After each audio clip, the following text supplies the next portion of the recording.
Welcome to Meet the Author, where you can join in on insightful conversations with best-selling and award-winning indie published authors. Your hosts today are Rob and Joan, who themselves are indie published authors, book publicists, and paranormal investigators with Tampa Bay Spirits, based in Tampa Bay, Florida. Thanks for dropping by. And now, on with the show. Howdy, I'm Rob. Oh, brother. Hi, I'm Joan.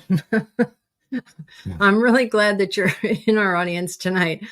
I'm not sure about this guy. Good grief. Anyway, we're really glad that you're in our audience, whether you're watching us live or if you're listening to the audio or you're watching the show live, but at a later date. We're really glad that you're here. Yes, indeed, we are. Paul Hollis says, "Good evening, Rob and Joan." Paul, Hi, Paul. welcome back. Welcome back. We've missed you. A while. I know you've been busy writing, which is a good thing for an author to be busy doing. They should do that, yes. Yeah. CW says, "Hi, Rob and Joan." Hello, CW, Hey, CW. from CW Hawes Book World. And Marjorie Daring says, "Howdy," Marjorie. and hi back. Howdy, hi back. Okay, well, let's get this other junk out of the way here.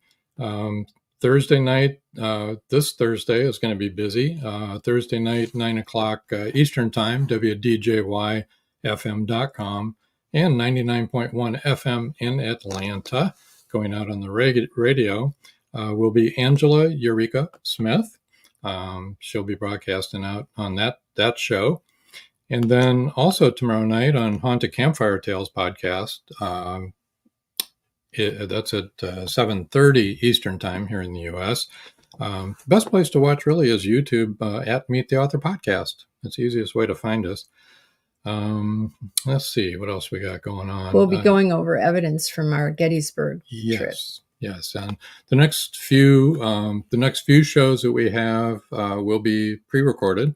The next one is actually a pre-record, and it is with Marjorie Daring. Yeah, that was fun. We had fun. And let's see what else we got going on here. This Saturday's episode Rewind, 5:30 p.m. Eastern Time, is Stephen McGuire.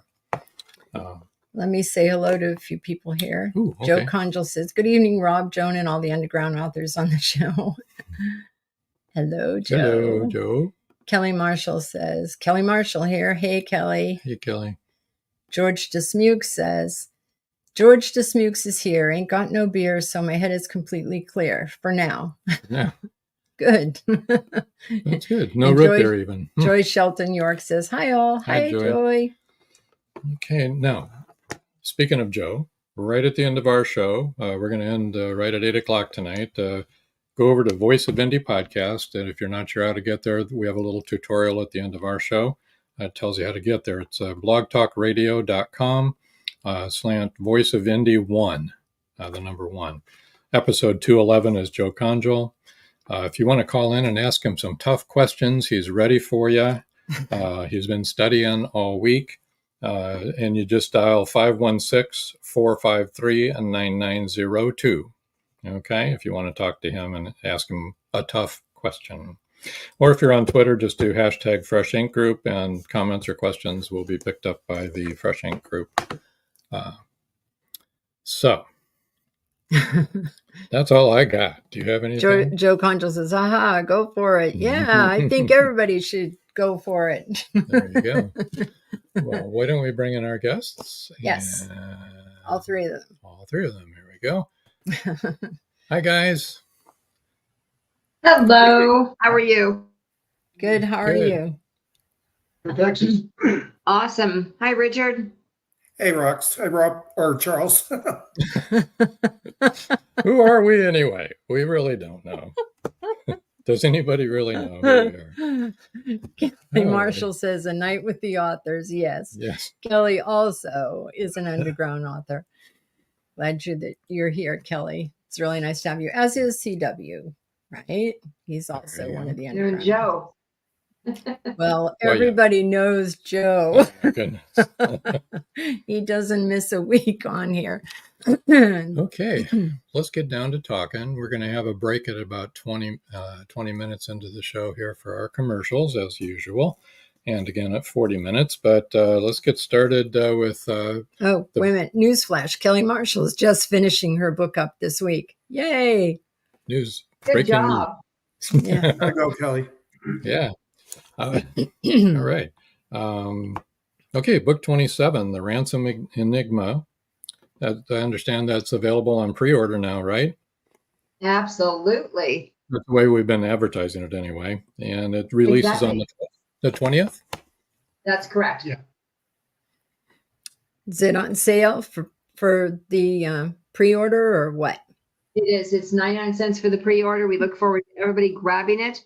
The more the We've merrier. already ordered ours. We've already ordered it. Thank you so much. Appreciate you very, very much. Well, hey, thanks for having us on your blog. That was actually that fun. was beautiful. Good job. That's fun. You guys are so fascinating. Oh, You aren't really we? are. You're very, very interesting people. You're kind. You're generous. And, you're a good crowd, too. We're just a couple of old people, that's all. Anyway, can you tell us a little bit about the Ransom Enigma? I don't know. The Ransom Enigma, I think, is our best contribution so far to the Magnolia Bluff Crime Chronicles. So, like anything else, I mean, you practice, you try it, you practice it, and I have to agree. It's this story thread is very compelling. A couple times I get lost, doing the edits, like what happens next, and so those are the kind of stories that you like. I hope a whole bunch of somebody's are going to enjoy it.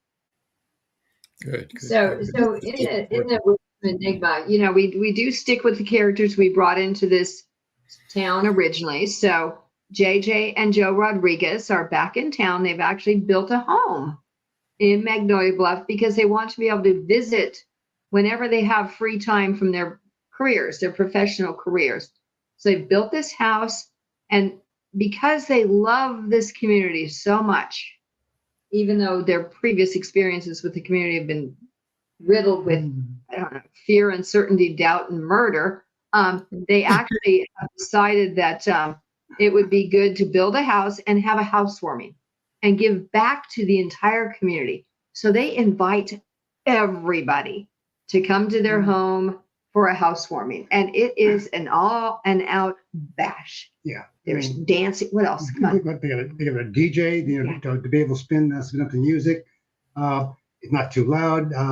They've got favorite adult beverages being dispersed unfortunately, by the chief of police because he doesn't want to see anybody overserved. It's kind of his mantra. And everybody's just having a good time. It's mellow, and then as things start to wind down, they move on. Yeah, well, we know what that means in Magnolia Bluff. Murder, mystery, mayhem about to ensue. Joe, Kelly Marshall says, love that cover. I do too. Oh, thank you. And Joe Conjal said, the Ransom Enigma is going to be a good one. Yes, it is. Thank you, Joe. Actually, Joe did a little pre-reading for us, so we're very grateful to him. Kelly Marshall says, Ghost Chasers.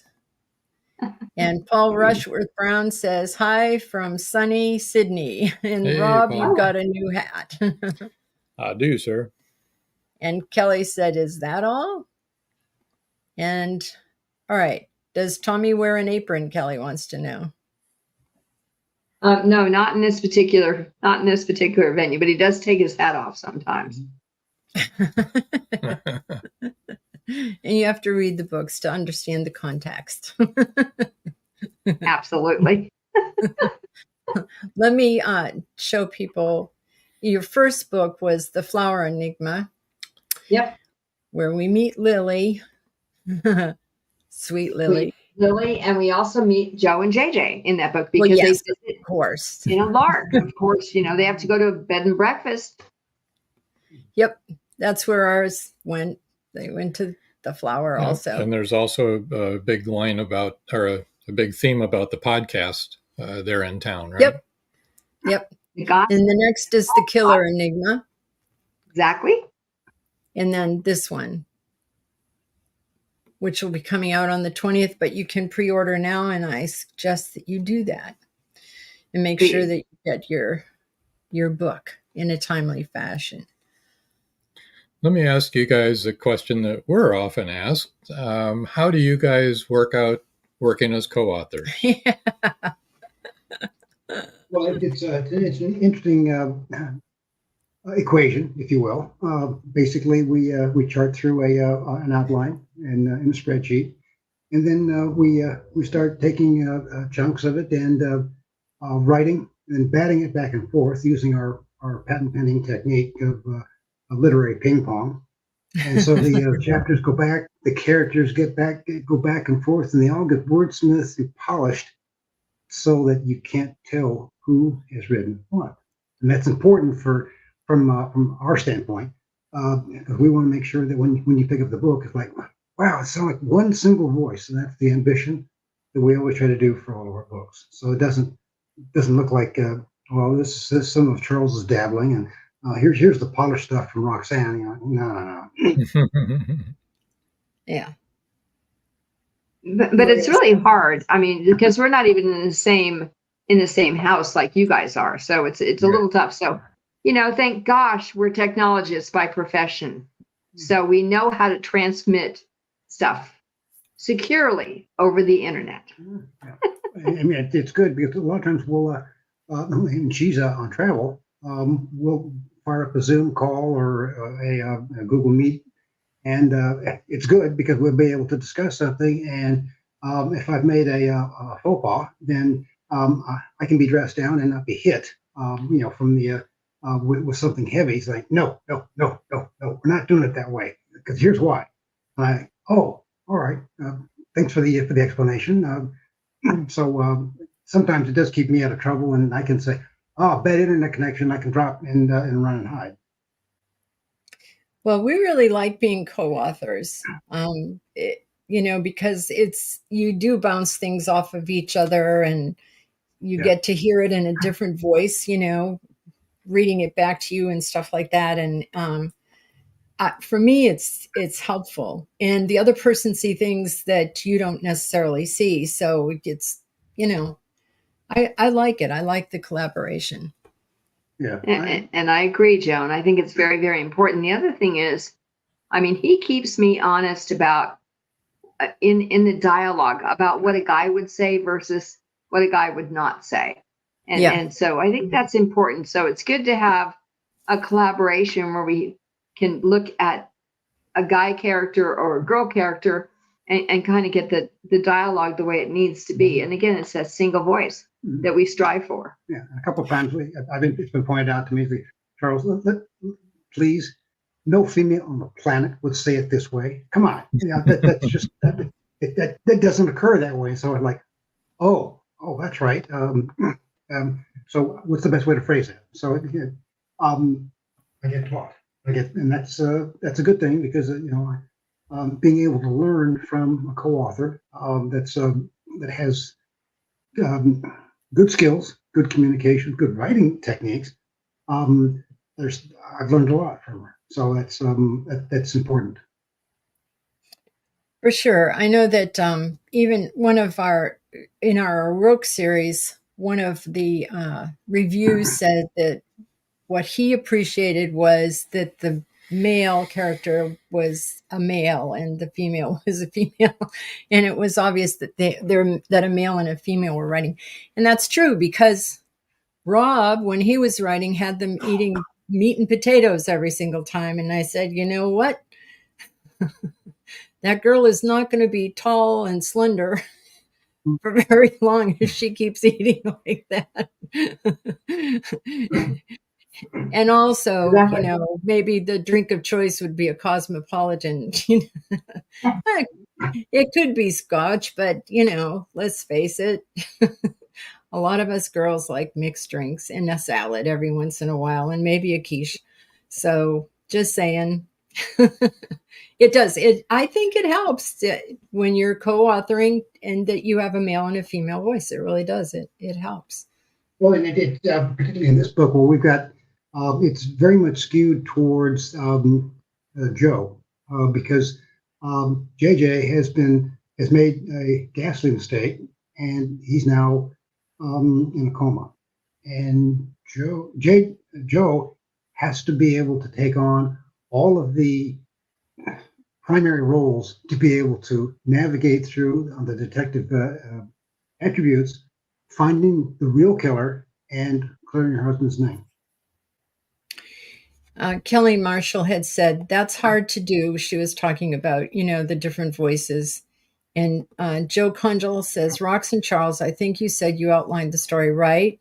Do either of you do any pantsing along the way, or do you keep to the outline since you're co-authors? Yeah. Oh, no, we changed the thing along the way because the characters keep telling us what to do. Are you kidding me? Yeah, they sit up and bark at us. Yeah, that's no two ways about it.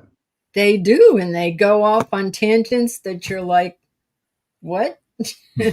What just happened there? And exactly. CW says, that's why I have female beta readers. Yeah, that's a good point. That's a good point, CW, because your beta readers will tell you, well, that doesn't make sense, in this context. And, I mean, our beta readers do. They're like, I didn't get that. And to you, in your head, you understand what you're writing. And if somebody, a third person, is reading it and they don't get it, that's great, because then they can help your audience understand what you're trying to say, right? Exactly. Yeah. Beta readers are important, people. That's all I have to say about that. So you guys signed up. I'm sorry. Go ahead. Joan, you're right. Beta readers are important. Yeah. I was just going to ask, you guys are signed up for next year? We do have a rough outline for season 4. Yes, we do. We're very delighted to still be included in this little fun party. Yeah, we hope we get invited back for the fourth season. That's our ambition. There you go. Okay, Kelly wants to know, how long have you written together? Okay, see, starting today. Today's Wednesday. Probably 12 years plus.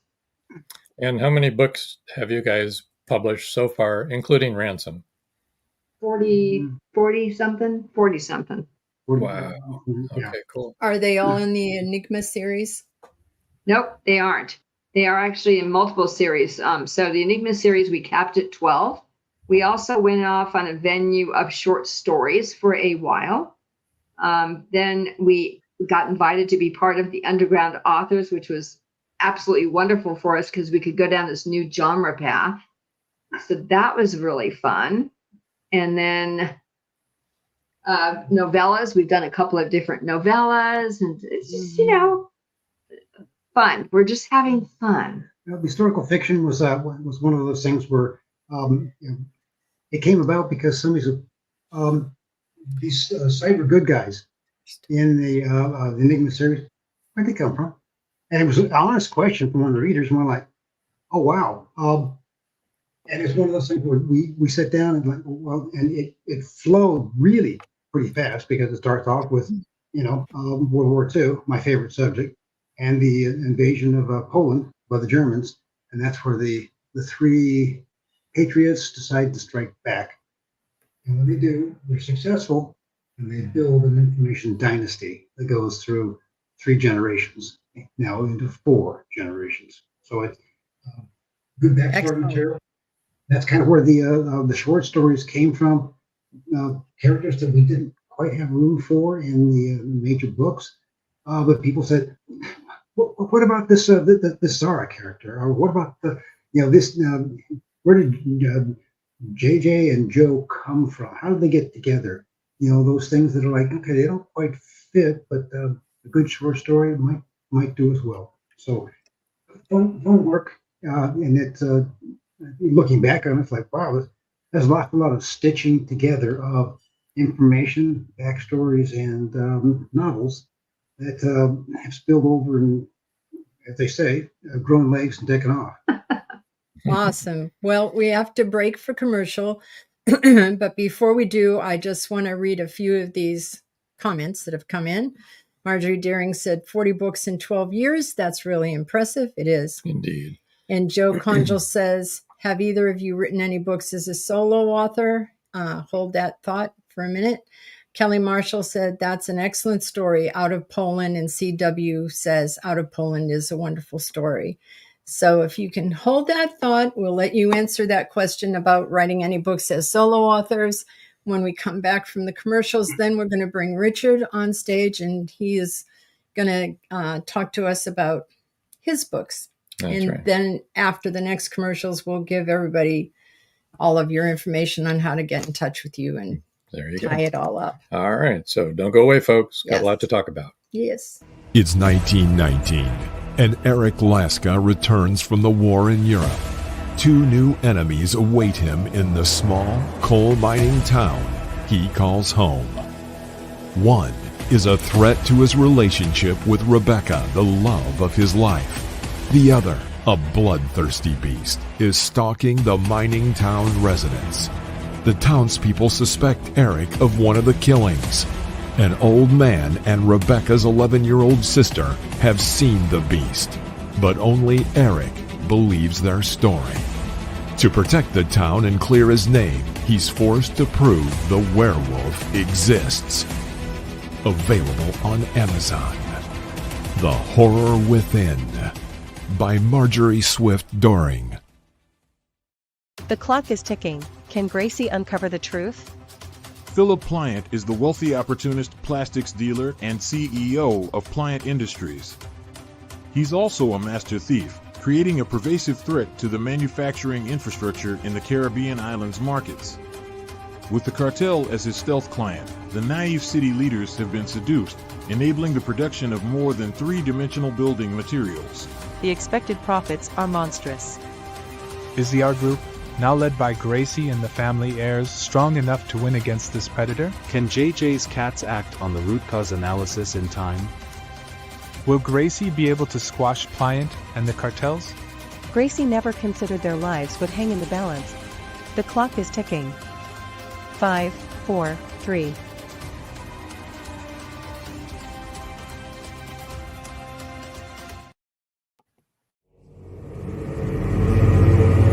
Many secrets are hidden within the darkness of the jungle.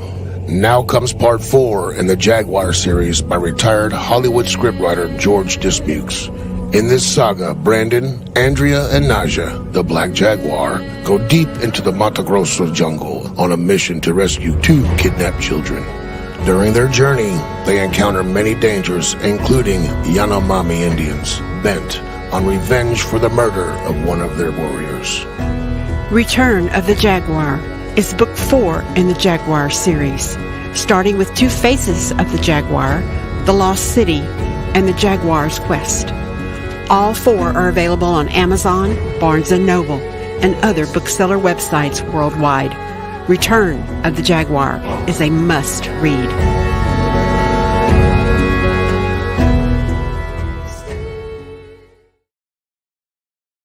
We're back. We are. Can you quickly answer, have either of you written any books as a solo author? So I'll answer that. And so, yes, we have. We have done that, but we seem to write better together. It's bouncing off of one another, like we talked about before. Okay. All righty. Hello, Richard. Hi, Richard. How are you? I'm good, thank you. You've been sitting there patiently listening to all of our stuff here. Let me go over the books that you've written for the Underground First authors. of all, yours is coming out September 20th, right? Yeah, okay, thanks. Yeah. Right. Okay. Can't pre-order it yet. No, Is no, it not available yet? Okay. So look for it. You'll be able to pre-order it at the beginning of September, I assume. Pretty much, yeah. Yeah. Okay. So your first book was The Shine from a Girl in the Lake, which I've read all of you guys' books so far, so they're really great. Then there's Men Lying Dead in a Field. And then the one coming out is for boys who struggle with darkness. This is probably the first peek anybody's had of this cover, right, Richard? Yep, absolutely. You just got it. it's a really thought-provoking cover. So, Richard, explain to people who maybe don't know who our protagonist is in this storyline, and a little bit about your stories. The cover, which, as you all know, is designed by Crispian Thoroughborn, is a little bit of a tease, and it doesn't really become clear until close to the end of the book, and then it becomes quite obvious what it is. But I had two quick comments, actually, on what Rox and Charles were saying. Okay. First of all, about their characters moving there, I was thinking that for all the high mortality rate, Magnolia Bluff is quite a nice place. And like them, I feel like I've done my best book. And I was just thinking that we're developing synergies, all of us, as we build Magnolia Bluff. You know, the complexity, the subtleties, and the characters are all emerging. Mm-hmm. Mike Kurlek is a clinical psychologist and archer who moved from Michigan to Magnolia Bluff a few years ago. He has a lot of gifts. He's a big, tall, strong, handsome, brilliant guy who also has some flaws. He's too much of a drinker. He's a little on the sneaky side. He has anger issues. And he moved from a very eminent, good family to a place where he didn't know anybody. And he runs a clinical practice in Burnett College. And he is someone who's been integrating into the town while being something of an outsider. And in the new book, Town and Gown, the university or the college and the town sort of come into play. There's a lot going on. His new wife is pregnant. His best friend has just been nearly beaten to death in a home invasion. Something very strange is going on at the college that he doesn't understand.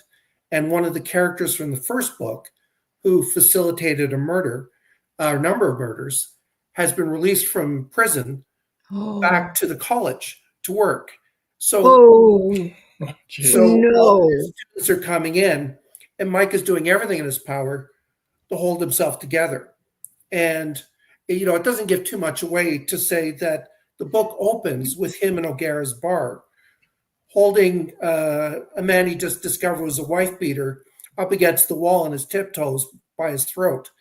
And Buck Blanton, the town sheriff, is attempting to talk him down. So it starts with him being quite wound up. And as always, there's a combination of the psychology and the story in the town, the local police people, Tommy Jagger, the police chief, and Reese Sovereign, the detective. So I feel pretty good about this. And I think as a group, we're finding our dramatic chops as we move along. Yeah, that's, you know, I know that in the review that I wrote for your book, that I said people would never guess who the killer is. So we don't want to say too much about who he is and how he's come back and why that's so shocking, but it is really shocking. Did you happen to mention that Mike is drop dead gorgeous when you were just talking now? Because I don't think that you did. Well, you know, that's meant to be a little bit of a sub-theme of the book. And it comes from a period of time where I was counseling a lot of models and people who were being abused in some ways because of their looks. So I thought, you know, what the heck? What if I devise a character who is strikingly handsome and make him a therapist? If someone is a therapist, so many things come into play in the undercurrents, the subconscious mind. And people are always, you know, there are things called transference and countertransference. If you start seeing me in a way that's more than me, that's called transference.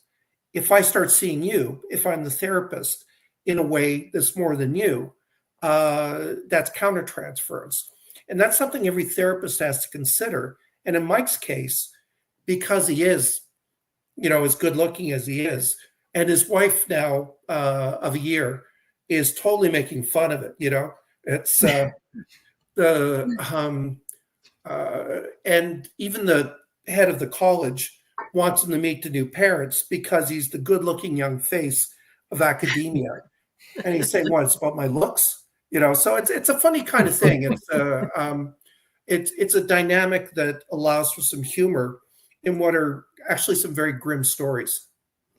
Yeah, that's right. And also I think it's great that you are a therapist and therefore you know how a therapist thinks and you're able to convey that, and it makes the book very real. And it's interesting, having gone to therapists, and I think everybody should, just my personal opinion. It was fun to look at it from the other side because I know what my take on therapy was, but it was fun for me to get into your head and see how it is when you look at a patient and talk to a patient, what you think and that kind of thing. You know what I mean? I liked it. It's an interesting way of looking at things. There's a little tiny subplot in the book, which I found kind of amusing to write, where Mike has a client who is boring. And if you were a therapist, there's no such thing as a boring client. If someone is doing that to you, that's your countertransference playing itself out. You are analyzing it. You're wondering why. You're wondering what he does to other people. But Mike is both doing that and feeling really guilty, about finding this guy boring, and he does something that a real therapist might do inadvertently or subconsciously. Yeah. He starts bringing coffee to the session for him and the client. And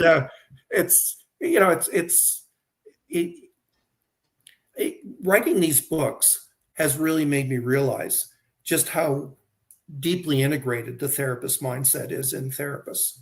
Yeah. So Richard, be honest. Have you ever fallen asleep while you were going through a session with a client? Which is why you brought coffee for the boring one. I haven't. My countertransference was that I would get sleepy with a depressed client. Again, the analytic mindset is what kind of took you through that. But again, if you get sleepy in a session, you're looking inwards and you're saying, why am I getting sleepy? What is this teaching me about the person in front of me? And how does this affect that person's life?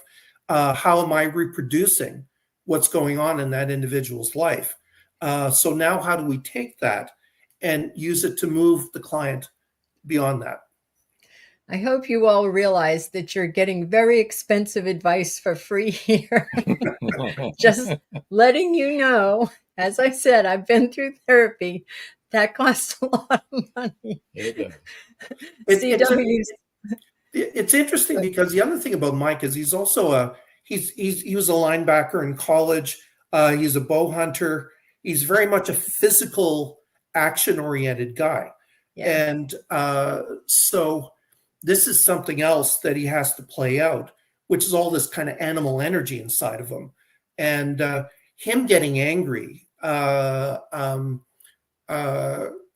there's another scene in the book later on where another therapist that he's dealing with hauls off and gives him a punch in the arm. And he looks at it and says, "What's that about?" And she said, "What do you think would happen if you did that to me?" He said, "I'd never do that." And she said, "Humor me. What would happen?" He said, "You'd be a pile of bones against the back wall." And she says, "That's something for you to think about, Mike." And again, it's one more thing he has to integrate is his physicality. CW says that sounds like an intense story. This one is actually. It is. I can tell already. Joe Condrell said, I love how all the authors are true to Magnolia Bluff as a whole and at the same time have developed their own miniseries with the bigger series. Makes for a ton of fun reading. That's absolutely right. Yes. Yes, because all of the characters are integrated. Kelly, as a matter of fact, Kelly says, my character Madison was attracted to Mike. Wasn't every female in Magnolia Bluff? Well, it's interesting. Madison has some very important roles in this new book. Good. And, I don't want to give too much away, but No. She has 2 key roles, as does Joe's character, Brandon Turner. Brandon Turner. So it's nice to bring in Mike, by the way, is a total skeptic around all the paranormal stuff. He thinks all this ghost stuff is absolute hooey. We're going to have to put him in our next book. Well, I'm thinking about the 4th book, but it's been really nice to give roles to each other's characters, and I know some people have done that with Mike as well. So it's nice. You don't have to dream up a name for them because they already have one, which I always find hard. And they're right there in Magnolia Bluff, and a little bit of back and forth with their author, just to make sure you're being true to the character and provide you don't kill them, as we all know. Right. I'm glad we don't have to hire agents for our characters. Yes, that would get quite expensive. Marjorie Deering says, humor is a wonderful counterbalance. Without that, I think we wouldn't fare well. Yeah. When we're writing really suspenseful things that have horror. Robert White says, hi all from Australia. Hi, Robert. Hi, Robert. We've missed you. I hope you're good. Kelly Marshall wants to know, Joan, did chasing ghosts drive you into therapy? No, not chasing ghosts. An abusive mother and an abusive first husband drove me into therapy. So not so funny, but true. And it happens to a lot of women, just saying. So, get help if you find yourself in that situation. Absolutely. Yeah. But now look at almost 50 years with the right guy. Did you say a white guy? Yes, you happen to be white, but I said right. Right guy, not the white guy. Lord. So Richard, I'm going to ask you, are you a pantser or a plotter? I do a very general plot in my head before I start, and I generally stick fairly close to it. But you could probably write it down on one of these, and the rest of it just comes out. As I've gotten a bit older, the plotting for a mystery has gotten trickier, and I always live in fear that I'm going to completely muck up some plot point, but knock on wood, so far so good. But generally, I would say I'm more of a pantser. Okay. So, and before we go to our last break here, you've written several other books. Can you tell us a little bit about what kind of repertoire you have there? I have a mystery series, a paranormal mystery series. I've written about a dozen self-help books on a number of topics, mostly to do with family and marriage.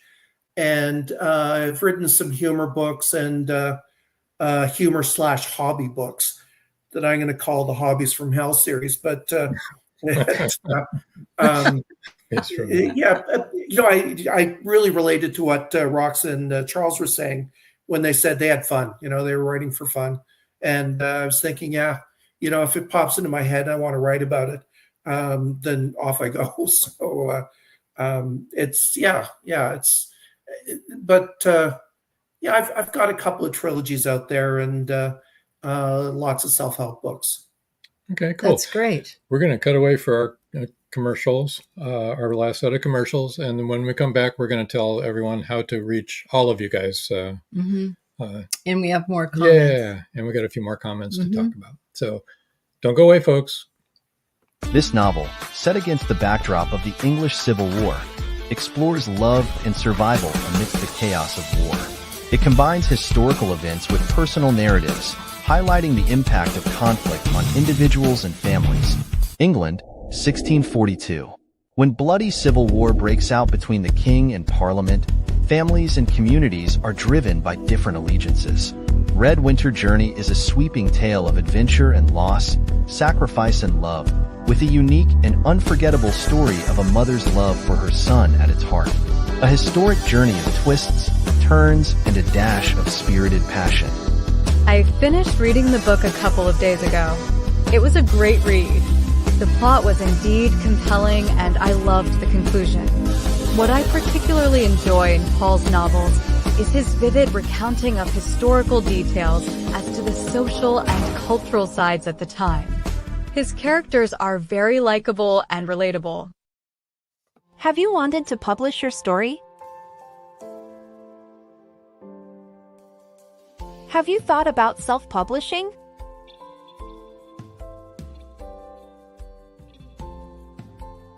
Today is your day. 5-star Amazon review. Self-publish your ebook on Amazon for free in 2024. This ebook is available on Amazon. By Becca L. Jones.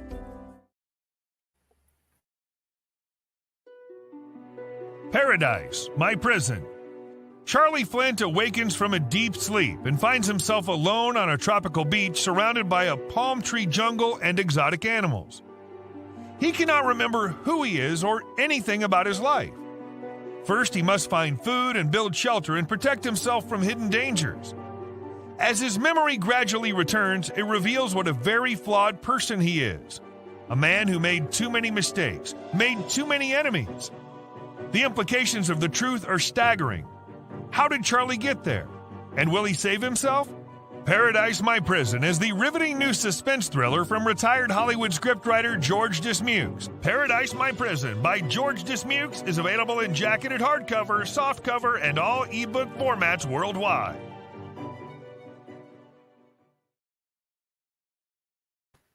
And we're back. Yeah, as promised. Okay, so the comments, Kelly Marshall said, love that. I'm not sure which thing we had been commenting about that she loved, good. But okay.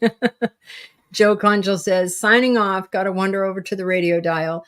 Hope to see you all there later. Great show tonight. Yep, reminding you all to go and pester the heck out of Joe. CW says, Richard's humor and fiction are absolutely wonderful reads. Agreed. Thanks, CW. And Kelly Marshall says, agreed. Richard brings humor and emotional depth to his stories. Yeah, as I said, from a therapist's point of view, it was really fun for me to get into a therapist's head for a change instead of the patient's head, which I'm still in the patient's head. So anyway. Waiting patiently. Like I said, I think everybody should do therapy. And actually, Richard, you, when talking to you, almost convinced me to have regression therapy to see if I had indeed been abducted by aliens, which, the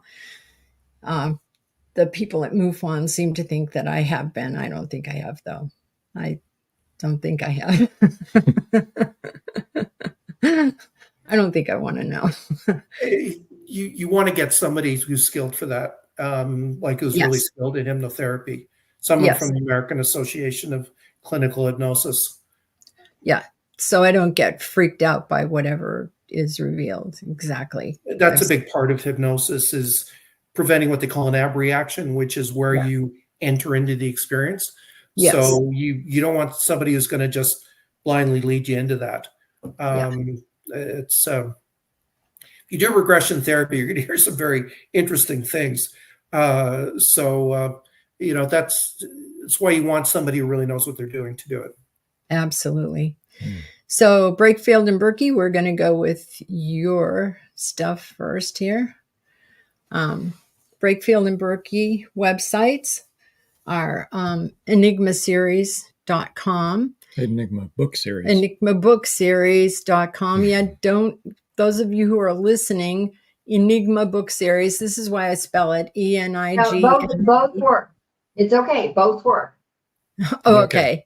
EnigmaBookSeries, and also roxburkey.com, ROXBURKEY.com. And so there they can find everything that they need, all your social media and everything like that, so that they can reach you. Yep. Yeah. Find And all your books. audiobooks as well. Perfect. Okay. Yeah. And And trailers also, and fun stuff. Sorry. and you have an email, authors@enigmaseries.com. And so that's, well, you guys know how to spell authors and the @ sign, and then Enigma Series, ENIGMASERIES. Yes. And Richard's website is richardschwindt.ca. So that's RICHARDSCHWINDT.ca. And his email is rgschwindt@gmail.com. So that's RGSCHWINDT. And I have to spell that because our largest audience isn't seeing the podcast. They're only listening. They're either listening on the radio station, or they're listening on Spotify or something else like that. So, Richard, are all of your social media and everything like that on your website, and where people can reach you and all that kind of stuff? Yeah, good. Yep. I see you, both of you, out on social media a lot, which is good. We're out there a little bit too. I've taken over all of our Twitter accounts, so yeah, that's been fun.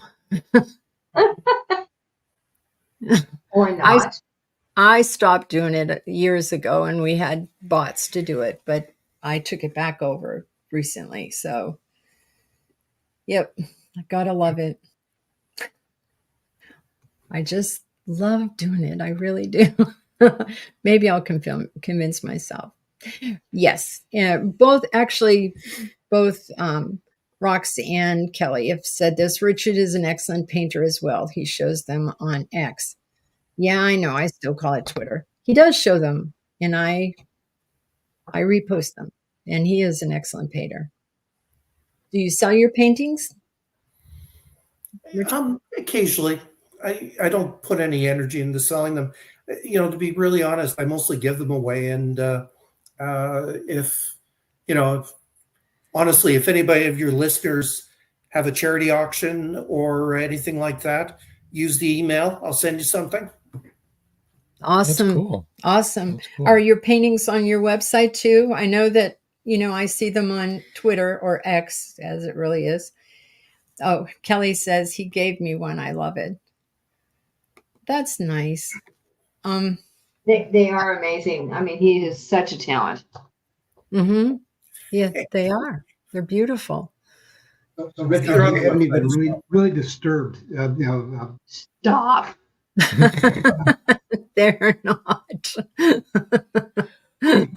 I haven't seen any. And they're rainbows and puppy dogs, all of them. They're very pastoral. But I wouldn't mind seeing a really disturbed one, actually.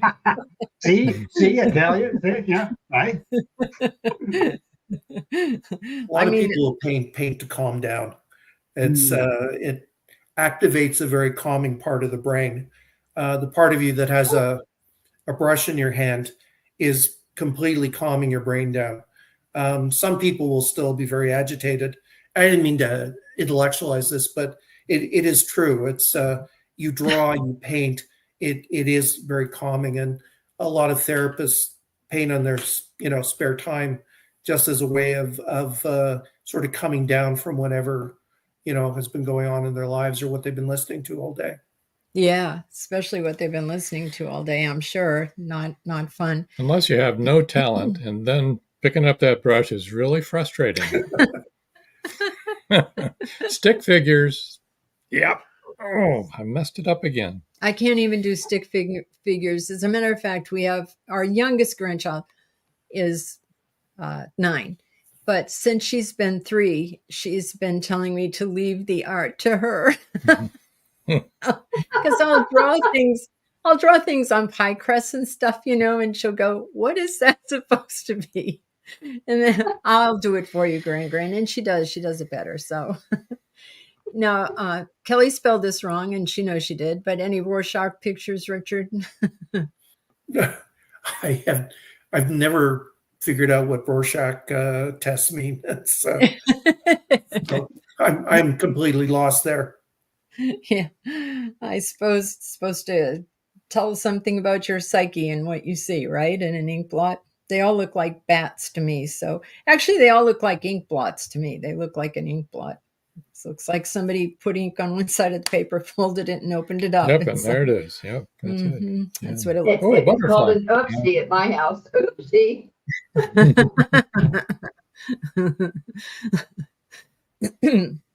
And so you're all geared up for number 4 also, are you, Richard? Yeah, I've got a fairly rough idea. Yeah, what I want to do. Charles, Roxy, you were talking about yours. You've got an idea where you're going next? Yeah. Yep.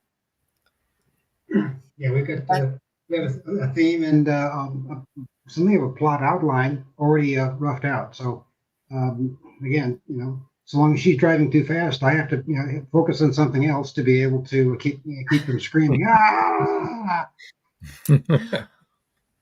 Here's our really good friend, Tom. Hi, Tom. Nally. Hi, Tom. How are you doing with his empty chair? That's Tom. That's Tom. We would do podcasts together back in the day, very long time ago. And often we would come back from a break or whatever, and there would just be an empty chair. Tom would have gone someplace. We would talk to him. We'd talk to the chair. The empty chair. Yeah. He said he's doing good. Oh, doing good. Just got back from date night with the goddess. Cool. Whoa. That sounds like a story for another day. Okay, who's the goddess? We got to know who the goddess is. Let's go. They're patiently waiting, Tom. It's the girl he's dating. He says, I do still have that chair here in my computer room. Yes, we got to know your chair very well. Yes. Glad to know it's doing well. And he has a popular YouTube. Yes, you were going to say something? Yeah, I think we need to wind down now so that we can get folks over to see Joe, or listen to Joe, I should say. Yeah, and Joe just pepper him with questions. Yeah, Joe left, but really I encourage everybody to go over and bug him. Right, and we'll tell you again how to do that. Actually, I can do that right now. Do you guys, Richard or Charles or Rox, do you have anything else you want to talk about? No, thanks again for having us on. Thank you for being inviting us to the show. We really appreciate it. Yes. You're welcome. You're welcome. And Richard? Oh, it's always a pleasure to talk with fellow underground authors and talk about Magnolia Bluff. So very happy to be here tonight. We are too, and it's an easy show for us because, this is like our meetings. We all talk together. Yeah. That's why the meetings go so long. Tom Nally said, the goddess is Stephanie. I've known her since I was 16, and now as adults, we are together and completely in love. Congratulations. I'm really glad to hear that. I know. Yay. Nice. So good. Joy Shelton, New York said, great show all. I want to remind everybody to tune in tomorrow night into our Haunted Campfire show. We'll be talking about Gettysburg and showing you some evidence that we have. I'll tell you all about the time we spent there. Mm-hmm. Yep. All right. So after the show here, like I said, there's a little tutorial as soon as we sign off. So watch that if you still have any questions. But right at the end of the show, go to Voice of Indie Podcast, and that's on blogtalkradio.com / Voice of Indie 1, the number 1. Episode 211 is what you're looking for, and that's with Joe Conjol. If you wanted to call and talk, be on the air and ask a question of Joe, It's 516 area code 453-9902. And if you hashtag Fresh Ink Group on Twitter, that'll also get a comment to the show, to Joe. I highly recommend calling in. Right. So Kelly Marshall had said, sweet. I put that up there. But Paul Holness said, great show. Thanks, everyone. Thanks for Glad to coming, see you, Paul. Paul. We know you're busy. CW says, great show as usual. Thank you. Thank you, Thank everybody. Rob, before the history rolls over, nice hat. It's very much you, and very much upscale from the ball cap you were wearing. So, Well, my endorsement of your choice. We are not. This is the closest we're getting to moving to Texas. That's quite all right. But you can come and have dinner anytime you're in town. Yeah. There you go. We will. We'll drop by next time we head that way. One more comment, and then we really need to sign off. Kelly Marshall says, you make it all look easy, Joan and Rob. Oh, thank you, Kelly. That's a really nice compliment, but actually, you know what? It really is easy because everybody, our guests on the show and our audience make the show and make it easy and fun and enjoyable. Right. Yeah. So here's that tutorial we were promising you. And I guess until next time. That's all, folks. Bye, all. Good night. Bye. Live every Wednesday, your Voice of Indie hosts Beam Weeks and Stephen Gees welcome authors, musicians, publishing industry pros, artists, and assorted creative guests for an exciting interactive hour. Call in during the show or post questions and comments on Twitter for responses in real time. Meet your favorite indie creators, learn inside tips, network, and promote your work. The link for each week's show is pinned on Twitter atop @VoiceOfIndie. And you can receive the link every Wednesday morning in your inbox by subscribing to our newsletter at freshinkgroup.com. Check out Voice of Indie every Wednesday on Blog Talk Radio and catch hundreds of episodes archived everywhere from our websites to our YouTube channel and Spotify. Thank you for joining us here on Meet the Author. Make sure you stay up to date with our show by clicking like, follow, and share. And you can find us on Spotify, iTunes, and more. See you next time on WLFE-DV.com.